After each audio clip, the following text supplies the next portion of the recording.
welcome back to A Cup of Chrissy. Today's topic is going to be about expectations, letting go of expectations, and knowing when to stop pursuing an expectation. And I'm also going to talk about when you're in that whirlwind of losing control because you can't get to that expectation, what you can do to bring yourself back home and realize that it's just time to just let it go. In case you're wondering, I'm drinking chamomile tea. Chamomile tea is really good for your nervous system if you're like stressed out and anxious like I've been all day. Seems like every day I drink a lot of chamomile tea. But anyway, chamomile tea is really good to like calm down your nervous system. It's also really good if you have trouble sleeping to drink a cup of chamomile tea before you go to bed. It helps a lot. So, expectations. I was having this conversation with a friend today, and we were talking about how sometimes people get so fixated on an expectation. And I use this analogy, like you're standing on the side of a street, you're on the sidewalk, and across the street on the other side of the sidewalk, is your expectation. How you think things are supposed to be. Maybe it's a goal, maybe it's a person, maybe it's a job, maybe whatever that thing is, right? And we think we need to get over to that side, right? But every time we try to cross the street, then a car comes by and we have to step back, or a truck goes by and step back, or you put your foot out and a kid runs over it with its bike. I don't know. The point is, you're not getting across the street. The reason, spoiler alert, you're not getting across the street is because you're not meant to be there. Just because you think you're supposed to be someplace or have something or do something doesn't mean you are supposed to actually be doing that or having that at all. It's not meant for you. You ever hear the phrase, when the door is shut and you can't open it, the door's not for you, right? So, if you feel like you're trying to cross the street to get to something, and every time you do something, it's a struggle. Every time you try to put your foot down, you gotta step back like 3 steps. Just let it go. Just stop. Just stop trying. And I'm not one that likes to tell people not to try at things, but if you've tried and it's not working, it's just not meant for you.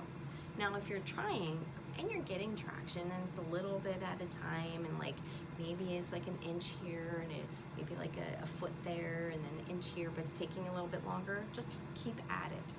You're eventually going to get there. More than likely, the reason you're not at the other side is because that other side's just not ready for you. So, if you're pushing and pushing and pushing and pushing and pushing, struggling, stop. Let it go, right? And at that time, at that moment, you feel like everything's out of control, I don't know what to do, blah, blah, blah. Just stop and ask for a miracle. Literally, that's it. Just stop and say, God, higher power, universe, whatever you want to call it,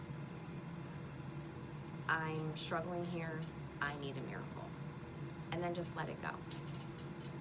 I use this literally the last 2 years of my life, in and out of ERs and stroke wards and dialysis centers and rehabs, with my mom the last 2 years. And every time something would happen, and I'm like, I had an expectation in my head that this is how she's gonna be okay, and this is gonna happen. And I realized that I had no control over that. I have no control over that situation. What was going on with her, there were 3 elements that were working for her. Her body, the meds that they were putting in her, and her spirit. Those 3 things were the only thing in control of her. And I just had to let go of all my expectations, right? And I just had to leave it up to my higher power for whatever was at the greatest good for her. Not the greatest good for me, the greatest good for her. And I would just ask for a miracle. And sometimes that miracle would come through, and sometimes it doesn't. But I will say being able to find peace at letting go of that, especially at the end with my mom, gave me moments with her that if I was struggling, right, holding on to that expectation and struggling, I wouldn't have been able to have those final moments with her, which were beautiful, if I kept struggling. You know, I wouldn't have been able to feed her McDonald's cheeseburger, and I wouldn't have been able to play the Pussycat Dolls for her and have her open her eyes when she had been asleep for 24 hours.